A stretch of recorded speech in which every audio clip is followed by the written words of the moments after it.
We've certainly got a fantastic day for it. Ready, and we're going to bring you right into the middle. Motorbikes. Oh, we've got another one coming. Ray Harrison. Ray, can you get in? We saw him yesterday. And next to that, another classic BMC product. Look at this, even with the toolkit in the back.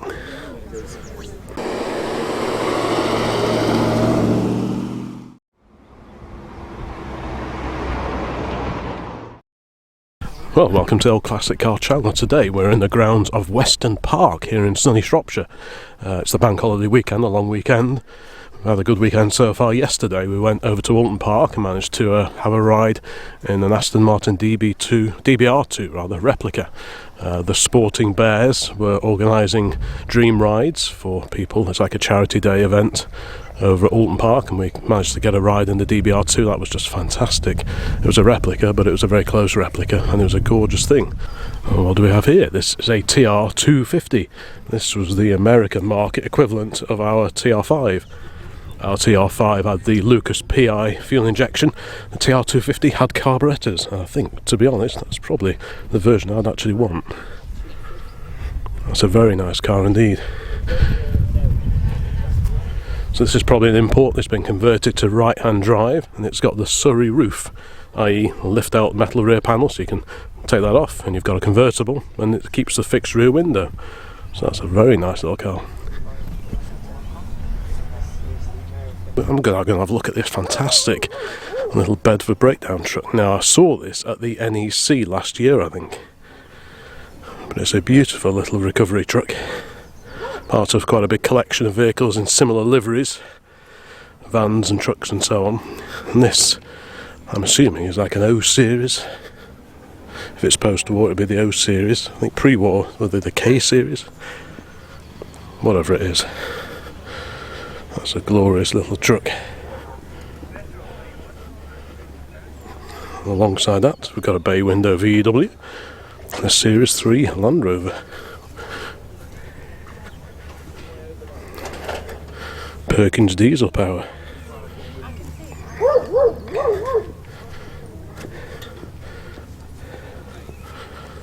It's an immaculate, you can still smell the fresh paint on it. There's quite a bit of autojumble here already as well to have a route through, so I think we'll pop it back along here later. All sorts here.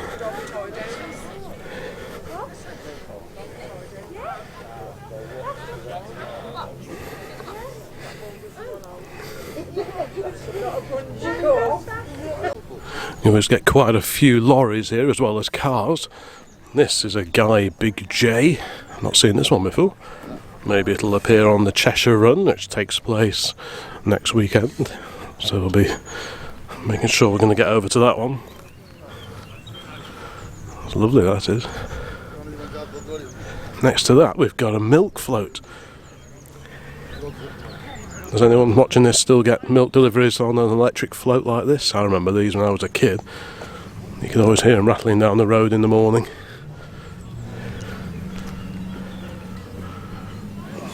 Morgans.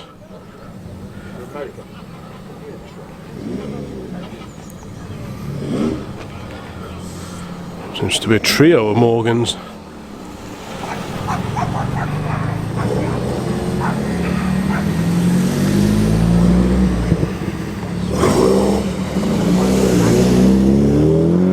Got a fast Ford and a really nice little Consul Classic, a two-door Consul Classic.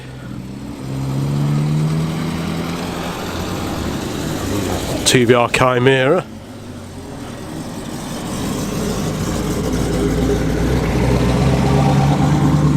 An old Toyota pickup truck from the early 1980s.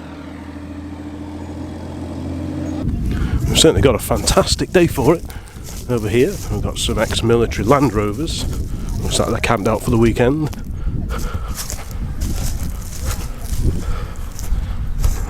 Jolly Smart too.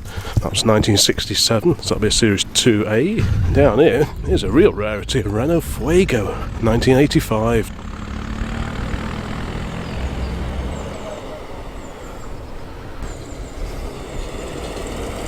Nice Beetle.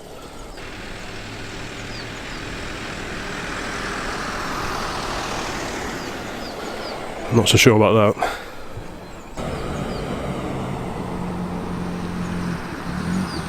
There are worse locations for a classic car show.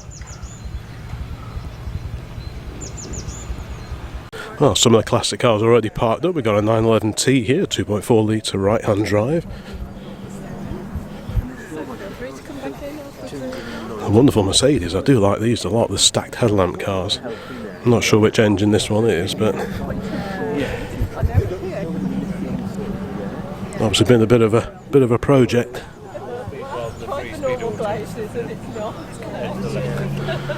That's just wonderful. Here we got a Rover P6, a 2200 SC for single carburetor. Of course they did the TC as well for twin carburetor. Just look at the finish under the bonnet there. Of course this was originally designed with gas turbine propulsion in mind, but that never happened. Not on the road cars anyway. White walls, had a bit of a continental or transatlantic flash. Manual gearbox. It's a lovely example, that is. It's all the panels and bolt on these, rear wings, front wings. I think even the roof might come off. So when you're restoring one of these, you have to look at the inner structure, because you take the outer panels might be in quite good nick. You take those off, but it's the structure behind that you have to worry about. Rubber bumper MG Midget, 1500. Engine shared with the last of the Spitfires. And talking of Spitfire 1500s, here we have another one. Lovely bright red car, so very much rivals back in the day, but they shared the same engine. And this engine can trace its roots back all the way to the standard 8 with the 803cc 4-cylinder engine back in the early 1950s, and it got gradually enlarged. 1147, 1296, and then was it 1493, and that's the engine that went into these and the midgets. Next up, chrome bumper MGB with a B series, the 1800cc. A mighty Ford Zephyr. Wow, that's a Mark IV. Was it the Zodiac? I think it was the Zodiac, wasn't it? Let's have a quick look. You don't see too many of these around.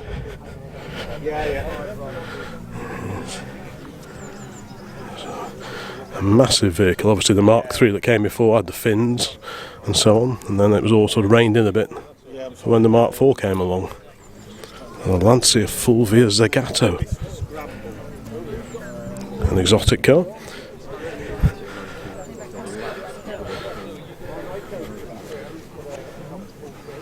So a Zagato bodied version of the standard Lancia Fulvia. Quite exotic. I think I prefer the standard car. A slightly modified MGB.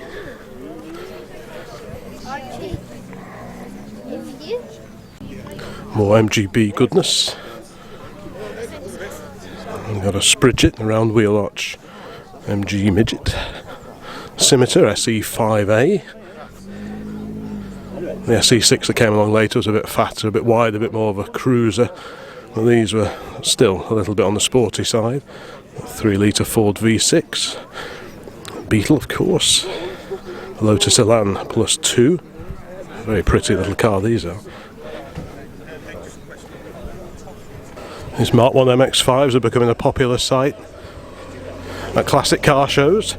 Now let's have a look over here. This is an Austin 10-4 Litchfield, complete with a wicker basket on the back. Original registration BLC 118. This would be about 1935-ish or thereabouts. This was a revised version of the Austin 10-4.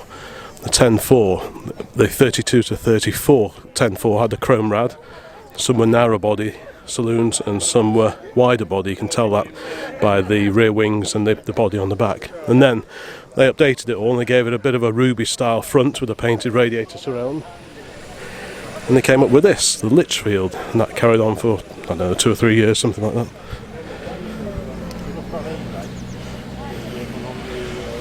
Next, GTF 1500 car. And a lovely little Triumph TR4 DUJ 202B, so that's 1964. The lack of lamps on the side of the front wings there tell us that's a TR4 as opposed to the 4A. And we've got a work in progress Hillman Husky here. How cool is that? These are really nice. I do like the little estate cars. XAB 311. It's quite an early car actually, that. That's the early style front grille. Of course it's based on a contemporary Hillman Minx, and the same basic body was used for the Comma Cob van. That's a really great little car. Still got some old labels on the dashboard there. Real Bobby Dazzler. That'll be nice when it's all done. Next to the Husky we've got an Austin A35 AW, Shropshire registered, so very local to here. Lovely pale blue, powder blue, two-door car. You could get them as four doors as well, and obviously the estates and the vans, and even a few pickups. Just under 500 pickup versions of these were made, but most of them are two or four door saloons. And next to that, another classic BMC product. Look at this, even with the toolkit in the back. I like that attention to detail. A few period tools. Regulars to the channel will know I'm quite fond of old tools. That's great, that is. I love that. It's a beautiful car all round actually. So this is the Oxford. This was a slightly more upmarket version. You had the Cowley as well, early to mid 1950s. I do like this. All the period gizmos and publications on the front seat there. Beautiful car that is. Absolutely wonderful. Wonderful condition. Let's have a look at the information thing in the window. So it's a 56 Morris Oxford Series 2. What's going to be interesting is when they got rid of all the patches and... That's wonderful condition that is. Absolute beauty that is. Well, according to the sign we're in section B and 1960s cars. Got a Triumph Herald 1360. Oh, it is a Herald, wouldn't it? It's a very smart car. Separate chassis, of course, on these. Very similar chassis to the Spitfire, but these had outriggers that rotted out under here. The sills on these are just cosmetic, they're just screwed on. Whereas on the Spitfire, they're structural. Great little cars, excellent turning circle, really easy to park and drive. Really big windows, make a very practical, very nice little car to drive, light steering. Next to that, we've got a slightly modified MGA. It's got the knock-on wheels, a bit like those were standard fitment on the twin cam cars, but according to this it's a 1600. I think the badging would actually say twin cam on it if it was a twin cam, but the wheels, those knock-ons, do look fantastic. Driving in here we've got a Lotus Elan. This is one of the M100 series cars. Now I do like this, a 1966 Jaguar Mark II, and the badge tells us it's a 3.8, that's the one to have. Is it manual overdrive? It certainly looks that way. What a beautiful car that is, British Racing green. I'll probably have the painted wires on chrome, but I can't be too fussy. It's a gorgeous car. So there's a 3.8 litre XK engine. That engine made its debut in the XK120 in 1948 and was developed and enlarged over the years and saw out its final days under the bonnet of the Series 3 XJ6s. Here we've got another Reliant. This is the SE4 Coupe, predecessor of the SE5 that we saw before. Still with the Ford V6, mounted well back in the chassis as well, which it makes for good weight distribution, but probably makes it a bit of a fiddler to actually work on. A huge gap between the front of the engine. I mean, it's a fairly compact engine, but it's well set back, but quite a big gap between the engine and the radiator. Very stylish little cars, I think these are.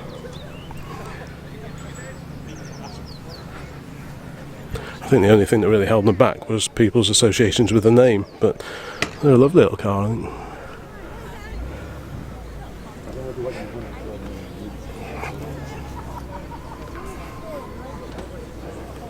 Very stylish. If it wasn't for the badge, you wouldn't really guess that was a Reliant at all.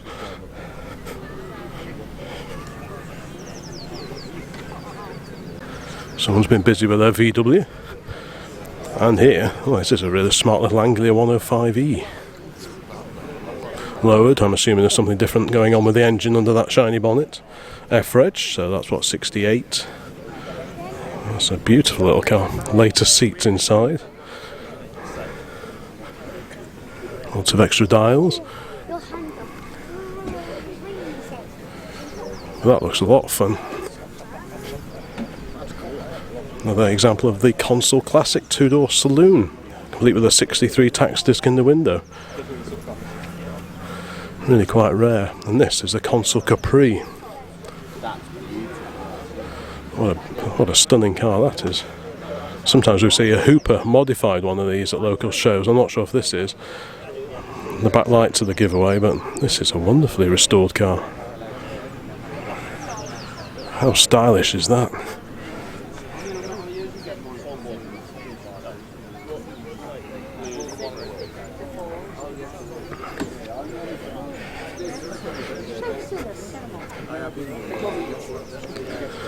Capri GT.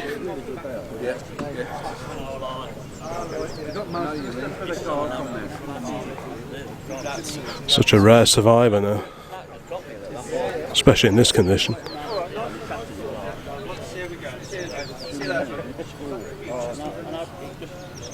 And this is that two-door Consul Classic that we saw driving in a few minutes ago. It's got to be too expensive, I think. Unless you can get in on the stand. I mean, I organise our stand, so I get tickets.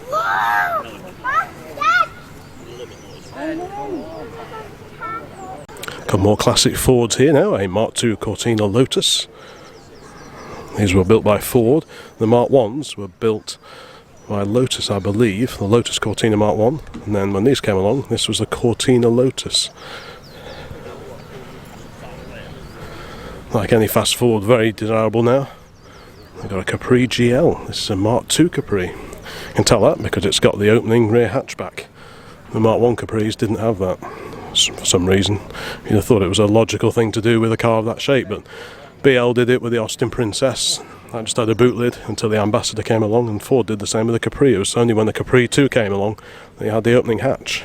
It seemed like a very sensible upgrade. This is a 2-litre car.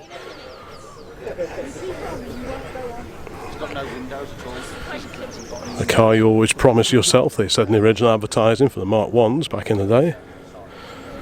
Lovely chrome bumper MGB GT. A Vitesse convertible, 2-litre car, Mark II. So that'll have the Rotaflex rear suspension. We've got a Cortina, I think it's a 1600E or thereabouts. A real beauty, that one. And the Beetle on the end that we saw driving in a few moments ago. I like the badge on the front. It's a lovely little Mark III Triumph GT6.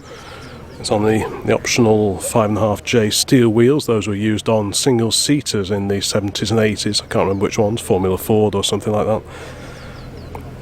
But they use the same bolt pattern and style of wheel as the Spitfires and the GT6s, and many of them have found their way on to Spitfires and GT6s, and there we got a Mark I Lotus, Mark I Escort rather.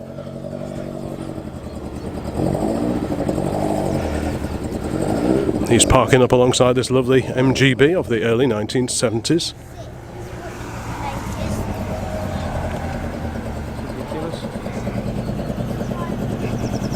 Very much rivals back in the day, the MGB GT 4-cylinder and the GT6 6-cylinder.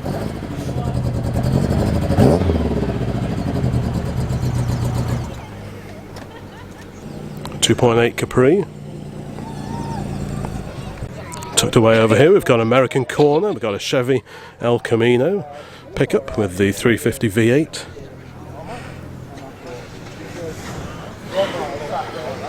So what's this? A Ford Meteor Custom 1950. Very nice.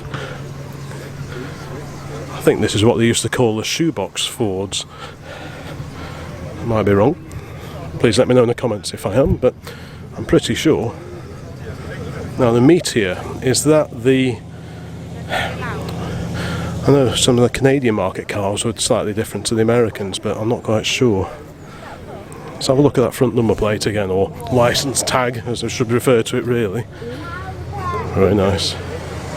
Let's have a quick look again just to see if it gives any clues. Ontario, there we go.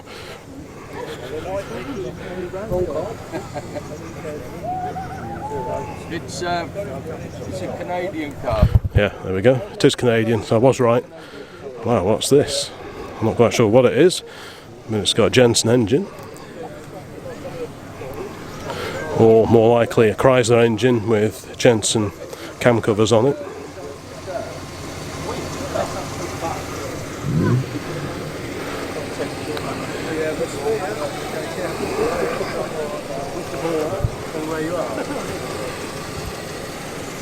'56 Plymouth.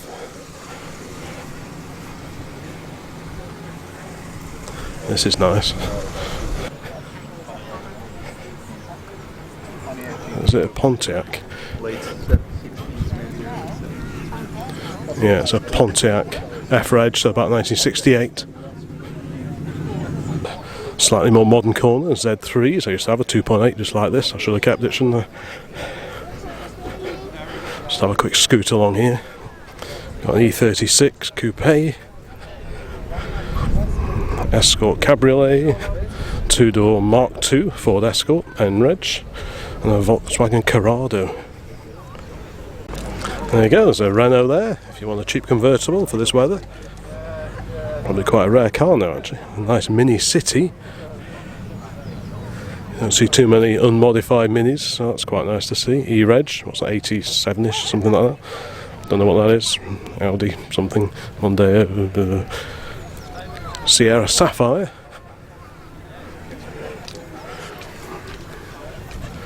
One time they were everywhere, but now you don't actually see them all that often. Right, next row, let's have a quick look. Mark III Escort, we've got a 2 litre TR7 convertible.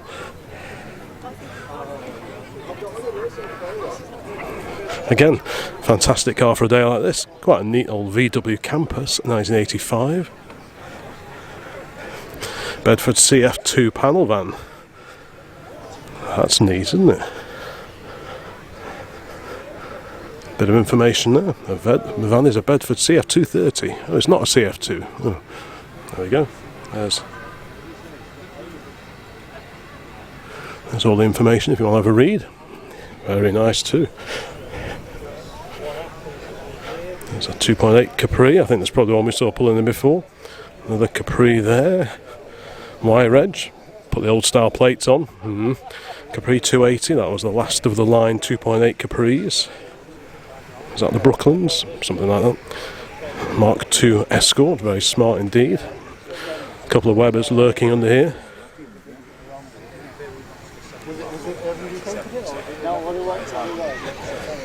And the 123 Series Mercedes. Wow. These things were built like tanks. They will rot. Back arches fall off them, but basically they're built like a tank. There's the information sheet, just pause the video if you want to have a read of that. Yeah, you often see these with sort of chrome wheel arches nailed on them, and that usually sort of hiding rot behind them. But this one looks to be in great nick. And here we've got a traditional classic car. You wouldn't come to a classic car show and expect not to see one of these. Of course, the Morris Minor Traveller, J-Reg. We've got a Scimitar GTC. So this was based on the SE6. Rover SD1 Vitesse. These are neat. I do like these. I didn't really like these Rovers back in the day, but I can see the appeal of the Vitesses and the Van den Pla versions. Quite a sleek looking car now, and just looks so different to anything that you see on the roads now. And the Mark III Escort. Probably quite a rare survivor now. Again, like that Sierra that we looked at before. There's that Fuego. They used to be everywhere, but they've all rotted away, been binned, crashed, rallied, leaving very few left. Same goes for these 205 GTIs, and of course the Capris.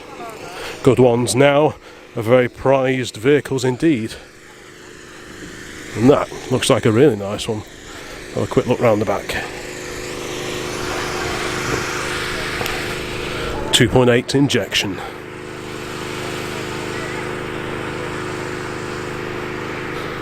Very smart.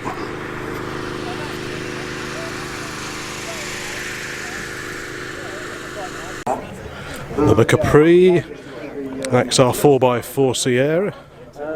I think V6 power, Focus Mark 3, XR, no, is it XR3 or a 3i? I don't know my fast forward well enough to be able to tell from this end. So it's the XR3i. I'm sure they used to have a bigger transfer than that on the rear tailgate. But they came out as the XR3 on carburetors, and then they put the fuel injection. We've got an MGB Roadster here, rubber bumper, upgraded somewhat, with a jazzy dashboard. Now here's one you don't see all that often, an Opel Monza GSE. Great to see that here. Look at the condition of that. I do take my hat off to anyone who can look after their car to such an extent and keep it as immaculate as this is. A wonderful TVR Chimera. Well, that's an engine and a half, isn't it? Rover based. A few more later modern classics. Golf Cabriolet, Golf GTI Mark 1. Wow. Supercharged. Which I do quite often. A bit clumsy. If you have problems in your balance, That looks like a giggle. please be careful. Another Cabriolet. Oh, this is nice, you don't see these too often. Pretty much standard 4-door, non-GTI VW Golf. In the rough ground and lost his ice cream. So yeah, and it can matter not just to older people, it can happen to the youngsters as well. Please be careful if you wander around. Now, should the worst happen, The Cabriolet. Astra Alpha 156, those are quite nice actually, I quite like those. Got a 124 series Merc, 4-door saloon. Got a Mini.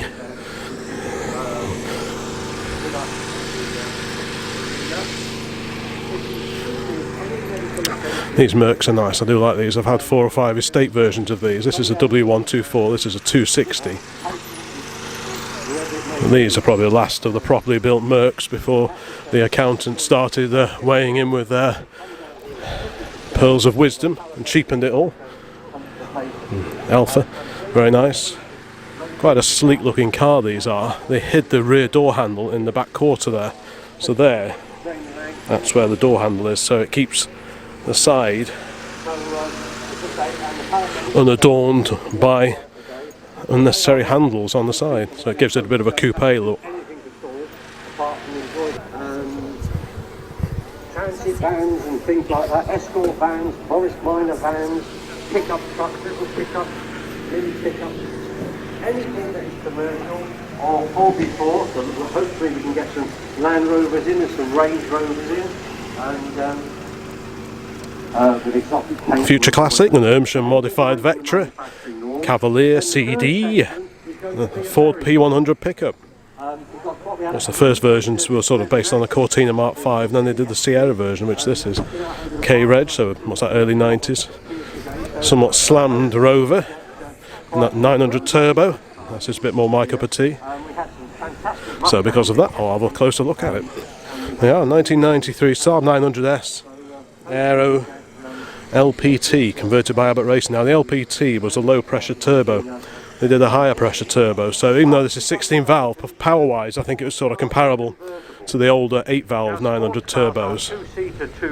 But it's obviously been tweaked by Abbott Racing, so that probably perks it up a little bit. Really nicely made cars. This is a sort of the facelift with a slopey front. Dad's and the one that I had the sort of flatter front. But great cars. Another E36 Beamer. Lovely little Mini here. Ooh, what's this? I like the sticker on the door. RAC Rally 1975. It's a bit later than that, but it's a lovely car. Got an XJ, one of the X300 6-cylinder cars. Renault, wow. Is that the Avantime? What a groovy looking thing that is. That's really cool. Yeah, the Avantime didn't sell particularly well. For some reason, large luxury French-built cars don't seem to sell very well, at least in this country. But what a wild-looking thing this is.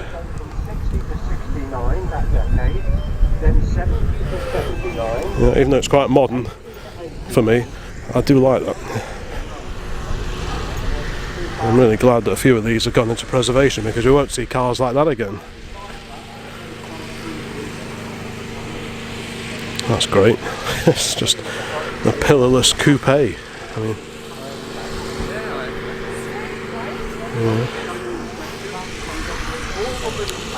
I don't know how easy it is to keep a car like this on the road now, because even though it's not ancient, I doubt there's much dealer support. But if you've got one of these, let me know what they are like to run nowadays. Next to that, we've got a Rolls, a Silver Spirit.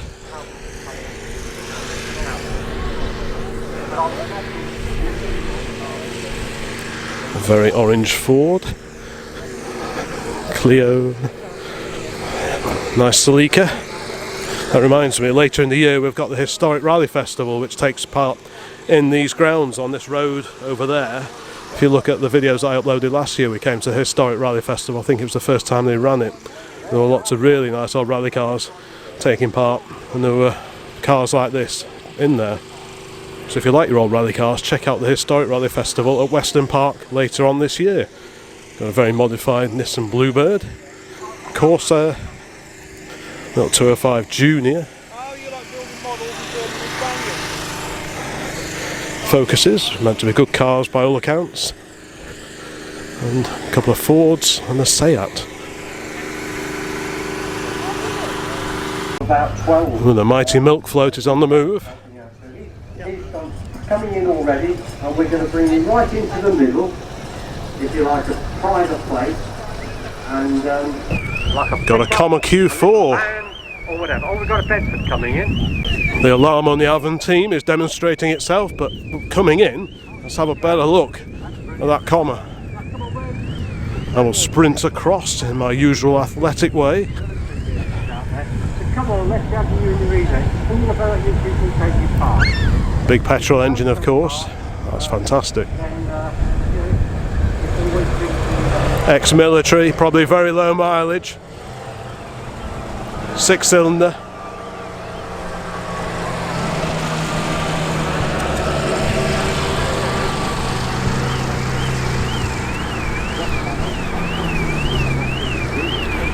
It's the turn of the classic lorries in the arena, and there's that Bedford. And, before, he used to be, way back in the 70s, he was a motorcycle Grand Prix racer. I think he won about 11 Grand Prix over in New Zealand. Motorbikes, oh, we've got another one coming. Ray Harrison. Ray, can you get in? We saw him yesterday. Oh, look at this one. This is a recovery truck. Look at that. Absolutely fantastic. Oh, if you break down, fancy having that car turning out to tow you in. And the sports and convertible section now. Got a Triumph Stag and a 3-litre V8. And you have a look around it. And what I can assure you is that Peter will look. Many of these were converted to Rover 3.5-litre V8 power, and then subsequently converted back again. We get 26 in. He still will look at every vehicle that comes into the arena. A little 1500 midget. The military vehicles as it come on, little Land Rover, park it in. Thank you very much for bringing that one in, sir. So come on, let's have those. Great colour choice. Toyota pickup there. Is that over 15 years old? Let's go over here. Not sure what that is. An Alpha Spider, the V6. Lovely engine. Porsche. There's that Spitfire. Yep, so these are Chrysler V8 powered, mostly fiberglass. The bonnet's fiberglass, the back is fiberglass. The doors are aluminium skinned, and it's just a stunning car.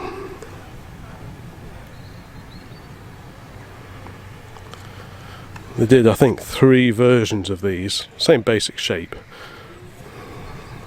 but they changed the lamps on the front. The earlier ones had 2 different sizes of lamps on either side, but I think this is the Mark III, and they had the smaller, same size lamps either side. I mean, I'm not a big fan of fiberglass cars, but these are just gorgeous. Let's have a quick peek inside.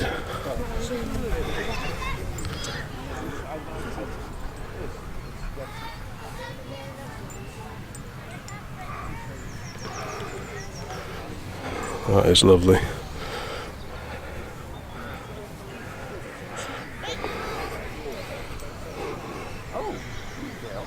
A lot of people used to say these were ugly, but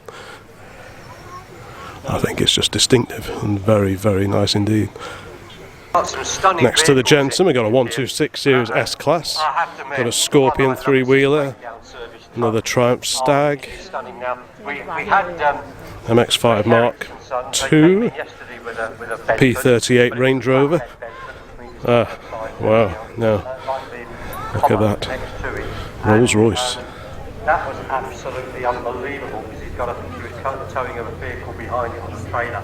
But this is just something else. That is a wonderful car. Look at that, vintage Rolls. For a recovery truck, you couldn't come better. It's just absolutely fantastic. Great. Stunning nickel plate. It's not chrome. It's nickel plated. All this. It's like a slightly yellowier tinge to it. Absolute stunning vehicle. Just look at that engine. Straight six. And this one, it must have taken you a long time to rebuild these. You don't get too many pre-war cars now at these classic car shows, so Tell us a little bit about this. It's the Bedford one. I'll have to have a close look at this one. It's a shame they don't see more of them, but GF7402. Now, and you've got the recovery kit on the back. What an impressive bit of kit that is. So you've got the rear view mirror attached to the top, the spare wheel on the running board there, old tax disc in the window from 1930. Again, absolutely fantastic. The condition is just unbelievable. It was back in this sort of time. Rolls-Royce would produce the chassis and the running gear, and then you'd send it away, or have it sent away rather, to your favourite coach builder, and they would body it depending on what you wanted, whether you wanted a saloon or a landaulet, tourer, etc. Let's have a quick look round the back. Proving popular. A few little goodies on the rear window shelf there.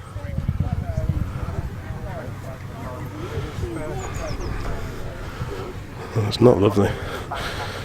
Luggage box on the back. There's no boot lid on this type of car, this era. Full width wheel trims. Very nice too. Let's have a quick look inside the driver's compartment. Because typically the owner would be in the back there, and the chauffeur would be tucked away at the front here on his own behind this partition glass.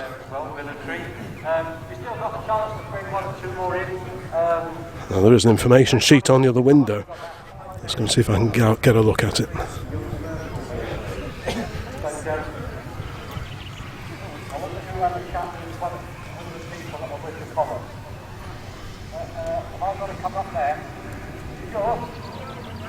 There we go. First registered 1930, built 1929 as a Sedan de Ville for Mr. Death.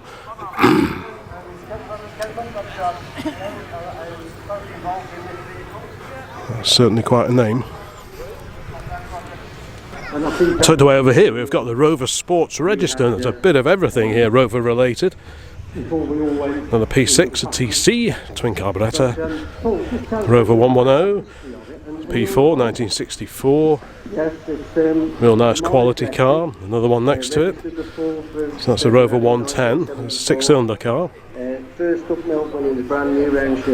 Rover 95, there we go, that's the 4-cylinder, is it? No, it's 6 again, isn't it? Rover people, please forgive me. And now this is the Cyclops era Rover P6, quite an early car, as you can tell. If we compare them, very different front ends. It's obviously the same basic shape, but this is a Cyclops because of the extra lamp in the middle, that's what they tended to call them. AFL 606, and also the back end is very different. If we look at this 95 here, it's a much squarer boot, much bigger boot, but on the earlier car it tapers down a lot sharper. So they're both P4 series cars, but this is a much earlier example. Lovely shape, actually. What a quality car that is. Quick peek inside. See a toolkit there under the dash. And of course it's environmental friendly, isn't it? Yeah. Here's the early car. But what about your friends and family? What do they say about it? I think you've gone a bit eccentric. I think I've gone mad, but still. That's very nice, very rare. Nice to see it out and about. One thinks about it. But it's great to see. We've got an early Rangy. 45, don't know what that is, not really sure. And over here, now I saw this one driving along the other day, this is the early discovery section. These WAC registered cars are the very early Land Rover discoveries. I don't profess to know anything about them, but hopefully this information sheet will help. First registered by Land Rover, 1st of October 1989, demonstration vehicle at the launch of the model in Plymouth in October 89. So there you go, early discos being preserved. I think we saw these down at the NEC recently. If you've seen that video, you'll have probably seen these cars in it. Ha ha ha ha, I'm such a rebel. I also really like this. Yeah. Cyclops.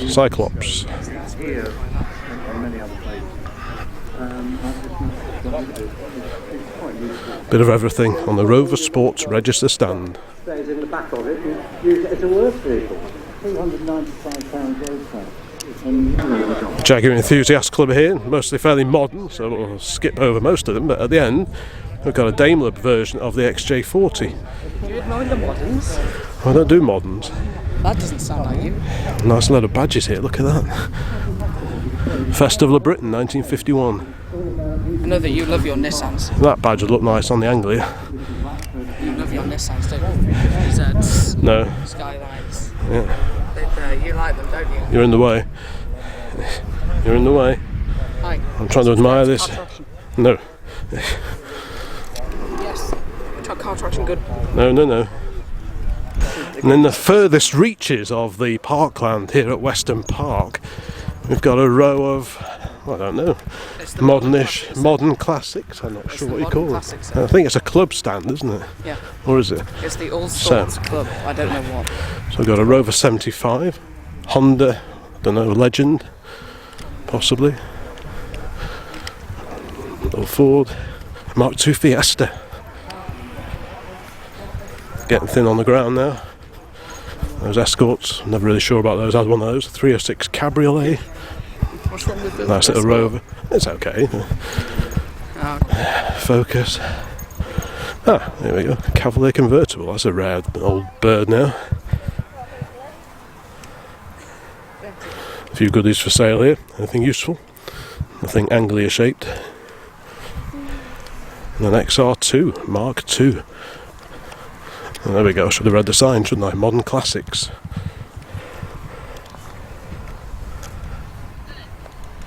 There is a little bit of extra information in the screen of this Rover. Like I say, it's quite a rare car now, 216 Cabriolet. 1997, West Midlands All Sorts Club. And that's what makes it so interesting. And the variety of the cars you see at shows like this means there's something here for everybody, whether you're into your Ford Fiestas, your souped up modern Fords, old Japanese motor cars, or the traditional Rover. Whatever you want to see, you'll probably see it here. Apart from that, lots of reproduction and a few original signs here. Repro. Yeah, mostly repro, but There was some old stuff actually. there's some old stuff here. The socket set thing. I don't know what that is. Nubo. That's a tap. That's for tapping threads into things. Okay, well, I like that. Many panels.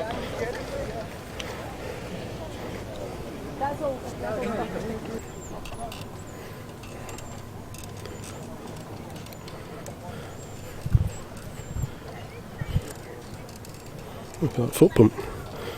It's quite neat. That's quite rusty. What is it? A Jupiter. I've seen one of those before. Got a Pop or Anglia grill.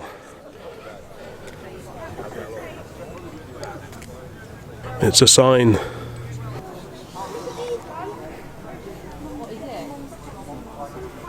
A pound sheet. Ooh. Before they went up. Oh, we've done the autojumble, so I think it's probably time to go and have a sandwich now. Hello. It's a 1967 Wolseley 6110. Very nice car, isn't it? I don't see too many of those.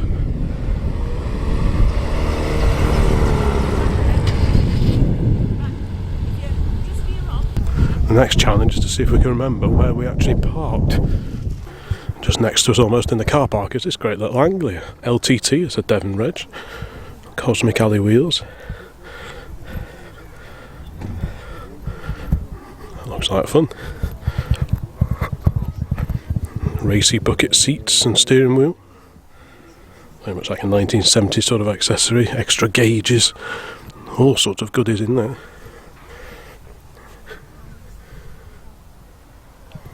Great stuff. If you remember modifying cars back in the day, with goodies like that, cosmic alloys and so on, please say hello in the comments and tell us a bit more about it. Now, that lovely old 50s Comma that we saw before is parked alongside the Bedford after its appearance in the display arena just now. Let's have a quick look. So these are all ex-military. Look at the size of the tyres on that.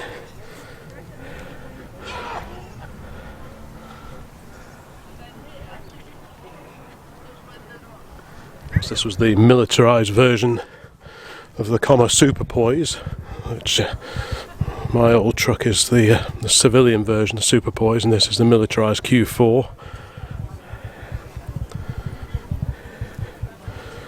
Really means business, great off-roader.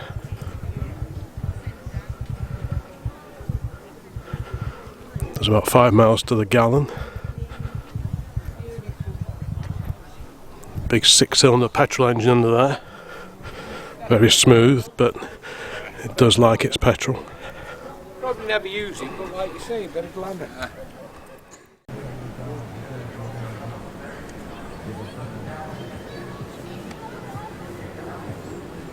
Here's a more recent arrival I didn't see when the first time I walked around here, next to the Oxford. We've got this lovely old Bentley, 1950s. I'm guessing that's a standard steel saloon, the Mark 6, but it could be the R-Type. I'm not very good at identifying the two different Bentleys, but they were very similar. Very swish way. Ooh, look at that picnic set. I'm not sure if the camera's picking that up through the reflections, but so if you're going to have a picnic, that's the picnic set to have it from. Absolutely gorgeous car.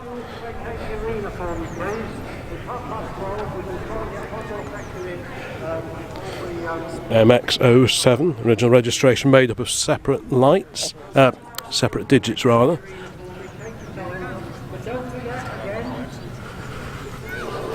It's very swish. Oh, there we are, we've got some information. Should have read this first. This car is a Mark 6 Bentley. There we go. Made in 1952. 4.5 litre big bore petrol engine model, of which only 1,201 were made at the Rolls-Royce former wartime aero engine factory at Crewe between March 51 and September 52.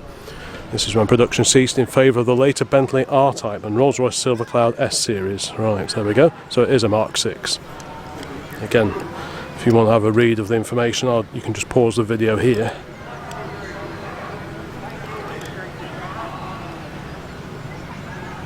I do really like it when people put the information sheet in their windscreen.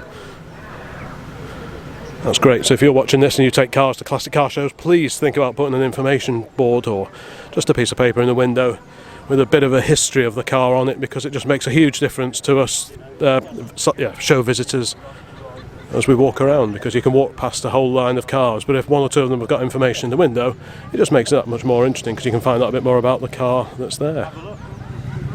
Next to the lovely Bentley is that Wolseley 6110 that we saw driving in before, 1967. Quite a rare car now. Got a 67 tax disc in the window. Reproduction probably, very nice. Still got the original. Apologies, let me go around the other side. Try not to get too many shadows in shot. Nice wing mirrors, the extended ones. It's still got the original BMC, I'm not sure if you can see that, BMC seat belts.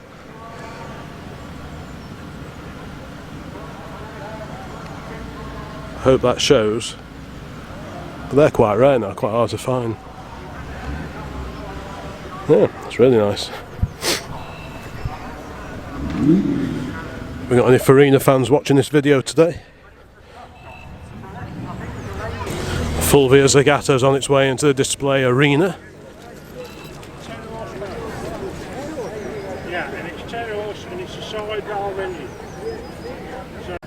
The bonnet's up on the Mark III GT6. That's a 2 litre straight 6 twin Stromberg carburetors. It's really difficult to keep this bulkhead clean because obviously you've got the wheels here. You've got a bit of an inner wing in the bonnet here with this rubber bit, but you still get loads of mud splashed up here, and that's why the sills and the bottom of the bulkhead rot out on these so quickly. This one's got a spin-on filter conversion. My 2.5 Spitfire had one of those, and I put one of those on it, and I also had an oil cooler mounted at the front. Anything to help the oil have a bit of an easier time, really. A few more arrivals. We've got this Opel Record Berliner for saloon, complete with headlamp wipers. That's quite a rare survivor now. Something's buzzing away on that Mark 1 Escort. Yeah, that's a rare sight indeed. All very plush inside, all very plush velour interior and seat trims. Also very, very 1970s, early 1980s. Next to that, rare Opel, we've got an XJ Coupe. This is one of the Daimler versions of V12, so that'll be the Daimler 66. The same 5.3 litre V12 engine as in the XJ12 Saloon and the XJ Coupe, the 5.3C. Oh, there's the GT6 is just going into the arena.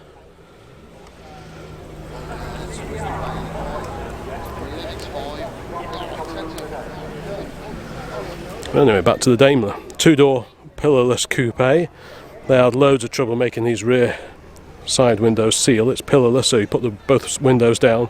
There's no pillar in there to interrupt anything. There's an MGB going in as well. This one's automatic, as they all were. At least all the production cars were. All the V12s were automatic. The V12 E-Type was available, and the early XJSs were available with manual gearboxes. As far as I know, the 12-cylinder coupes were all autos. It's based on the Series 2 XJ, the short wheelbase version. The doors are longer, obviously. The saloon would have a door there and a door here, but these just had one longer door on either side, and that is a heavy door, so that puts a lot of strain on the hinge pillar, the A pillar over there, and when you see a dog-eared one of these, the doors often don't line up very well at all. There's that Beetle again.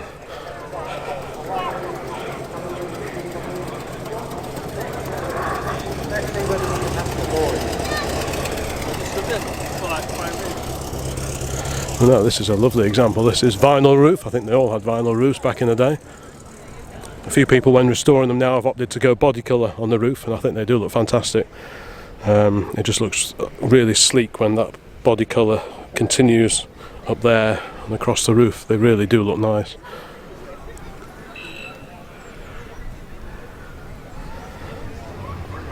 What other new arrivals have we got? We've got a red Triumph TR6. I saw the TR250 right at the beginning of this video, and here we've got a G-Reg TR6 on wire wheels.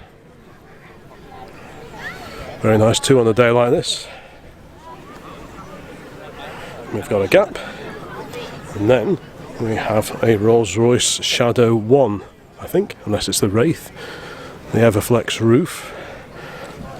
But typically the Shadow 1 has the chrome bumpers, the Shadow 2 has the chrome and rubber bumpers. The long wheelbase Wraith is an option, but I think this is just the Shadow 1. I never used to like these very much, but now I actually quite like them. I like the detailing. Hey? Why do you not like them? I just thought they were a bit boring, I don't like the ones but I with like them plastic. more. No, but I like them more now than I did back then. I like the shapes. I like some of the shapes here, the curves, the little creases on the top of the wings there and stuff like that. I don't like the ones with plastic bumpers that much. The other one's nice, I think. Yeah. Maybe one day.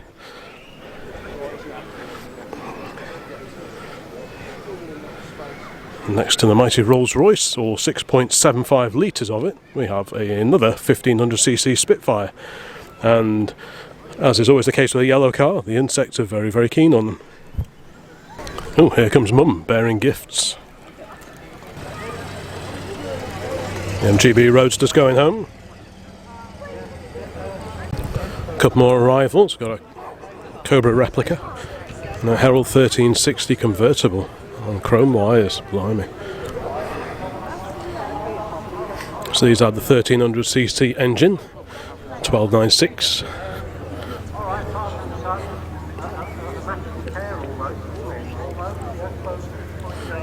What a great little car for a day like this. Sunny day, it's quite warm, not too warm. Because actually it can be too hot sometimes to have a convertible with the roof down. You bake basically, especially if you're sat in traffic. But today, where there's a bit of a breeze and it's about 15, 16, 17 degrees, somewhere around there, it's absolutely ideal weather to be driving around in a classic convertible car like this Triumph Herald. L-Reg, quite a late example. And down here, another example of the 1360 convertible. Excellent. Here's one I didn't see before when we were walking around, the Land Rover forward control. This is a 101, complete with spade, pick and fire extinguisher bolted to the front of it. Pretty agricultural looking things, like I say, forward control. We just had a couple of cars coming in. I've mentioned got a lovely Porsche just come in. I don't know whether Peter's actually called. Back to the American car section, we've got a Dodge Charger 500 1970 car. And if you like the diversity on them, alright, a lot of soft tops, convertibles. I bet this sees a bit of action. Motorbikes. Have a quick peek inside this Plymouth that we saw before, the 56. And giving them business card and also. What an amazing interior that If is. any of you are interested in insurance. Well, we've got a few scooters, well, a couple of scooters here now. In one of the previous videos, someone said, "Oh, show us a bit more of the scooters." So here you go. This is a modernish Vespa, and alongside it, got a fantastic old scooter here, a Lambretta 150. Isn't that great? 472YUB is the registration. Someone will know what model this is. Please let me know in the comments, because I know absolutely nothing about scooters, other than the fact they're really cool. I love the tartan seat coverings. That is just great.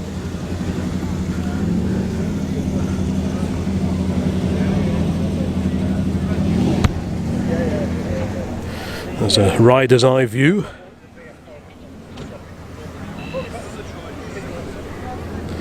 Open-faced helmet, of course, none of this full-faced business. Got a wicker basket on the back. Pirelli tyre, of course. An old-style Castrol can. Probably keep your two-stroke in that. Not much in the way of controls, fairly simple. So there you go, bit of scooter activity here at Weston Park. We've got a few motorbikes. An immaculate GT380 Suzuki. And I said I don't know much about scooters, I know even less about Japanese motorbikes. But hopefully you will know more than I do. This is one of the Indian built Royal Enfields, I believe. Lovely 0850 Commando, electric start, all mod cons. Of course, by this point in time the British motorcycle industry was playing catch up, so the Japanese invasion initially was poo-pooed, but we all know how that went. It's an E36 coupe. Oh, we've seen a couple of scooters, a few old motorbikes, and here are the old push bikes. We'll have to have a close look at these just to know exactly what I'm looking at. So this is a Hercules Cycle and Motor Company, Birmingham. So you got the H for Hercules on the lamp bracket there. The safety model.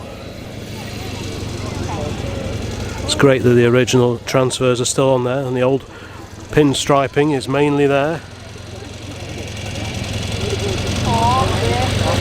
Still with a pinstriping on the mudguards as well. Nice little Bobby Dodger lamp on the back. And reflector, have to have the reflector. Hercules on the mudguard there. That's a really, really original oily rag push bike. Next to that we have, I do not know, that's a Phillips comedy horn over there somewhere. Yes, we heard it. Right. The Phillips bicycle, probably 1950s, late 40s, 50s, and Phillips seat. Or saddle, as it should be called. And then next to that, we've got another Hercules. What does it say here? Circa 1955. We've got a Porsche 924 here. A Ford all the way into Porsche ownership, and probably a good car, probably a bit underestimated. There's that fantastic Toyota Hilux we saw before. Another Mini, this wasn't here. A lovely 6 Series BMW. A coupe, of course. You got the 7 Series, which was the 4-door saloon. But if you wanted to cut a real dash, you'd go and get the 6 Series coupe, the 2-door coupe. Most of these are 3.5 litre, but early on you had the options of, I think, the 628 and the 633. But they all had the 6-cylinder engine in. And this Sierra we saw before. You don't see this era of Mustang very often. Not everyone's cup of tea, certainly rare.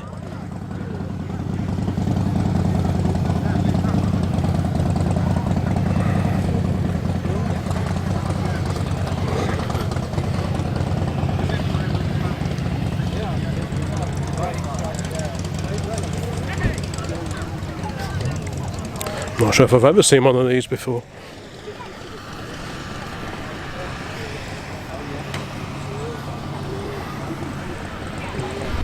Oh, for the grand sum of 10 pence, January 3rd, 1941, in a pile of modern classic car magazines was this copy of the Auto Car. Fantastic. I'm a bit of a sucker for a classic catering vehicle as well. And here we've got an old Peugeot. Is this a J7 maybe? I'm not sure. Left-hand drive. Still with French plates on it. Oh, there we go, J7. The original sticker in the window.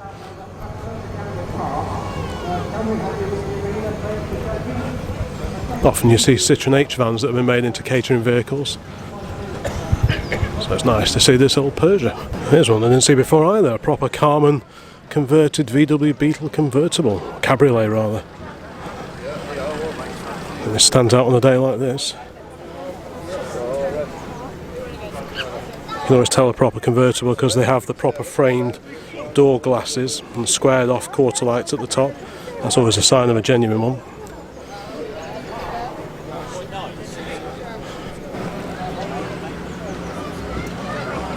Distantly related, of course. Porsche over there. And a Beetle over here. Ooh, we've got a pair of MGB GTs over here. Got a J-Reg car here. Really nice. Mini light style wheel. Very smart indeed. They didn't last long with these particular grills. They didn't prove to be very popular, so I think they went back to the chrome slatted grills after this. And as a result, I think these were only sort of featured on the cars for a year or so. Could be wrong, but I don't think you see those all too often now. Some people fit the later or the earlier grills.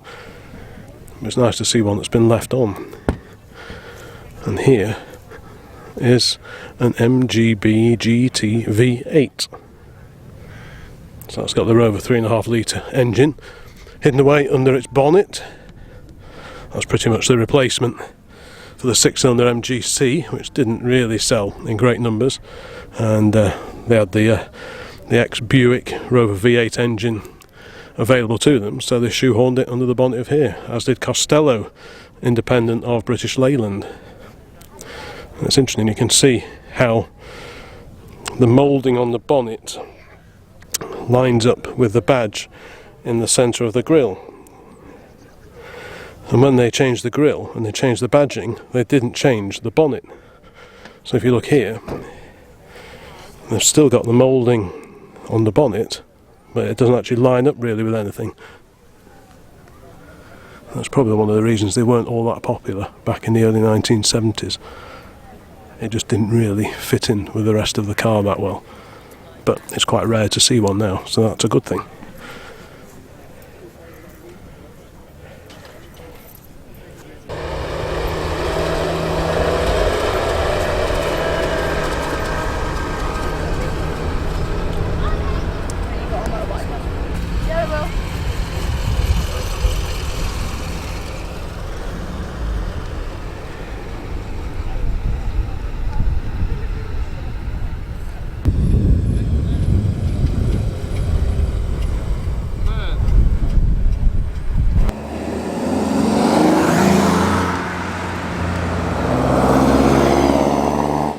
I was beginning to wonder where all the Morris Minors are in the entire show. I can only see one Traveller, and that was it.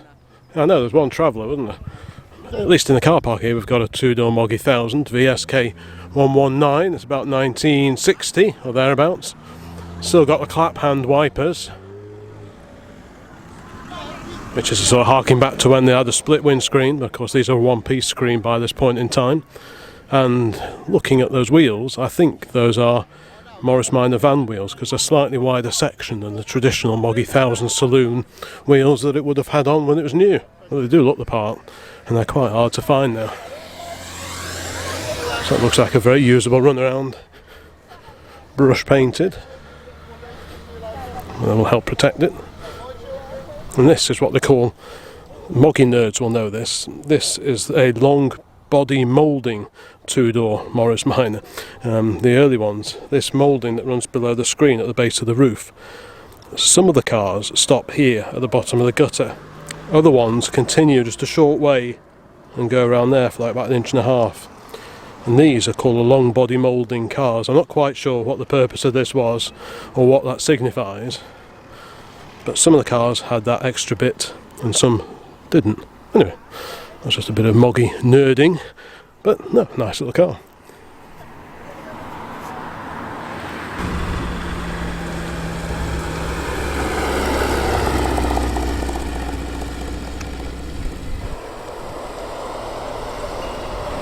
Off goes the Stag.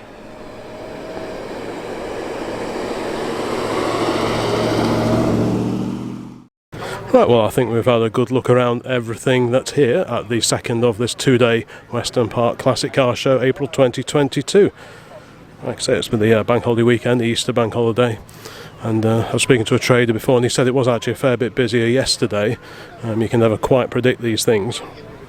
But yesterday we were at Oulton Park taking part in some of the dream rides hosted by the Sporting Bears Club, so it can't be everywhere. But no, there's been a great mix of cars here today. Something old, something new, bit of foreign built cars, British cars and so on. So it's all in all, it's been a very worthwhile visit. We've not been here for quite a long time. I think the last time I came to a classic car show at Weston Park was probably in the late 2000s, about 2007, sometime like that. And I actually broke down on the way back home. I was in the Austin Devon, the black A40 Devon in 1949, and the head gasket went on us, so we managed to drive it home.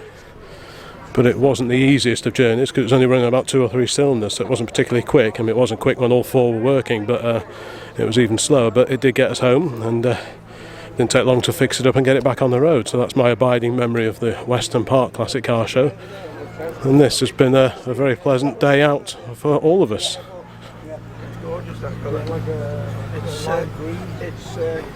Have a quick look under the bonnet of this Anglia now. A Z-Tech engine. Wow. Anyway, thanks very much for watching. Please check out some of the other classic car related videos on the channel. There's several hundred on here now. Shows, museums, a bit of tinkering at home in the garage, and lots more. And there'll be more videos along very, very soon. We've got another show lined up for next weekend, so please subscribe to the channel and you'll get a chance to see that one, because more subscribers, likes, comments, etc. the better, and it helps the channel grow as it has done over the last couple of years since I started publishing videos back on again. So thanks very much for watching. Bye for now.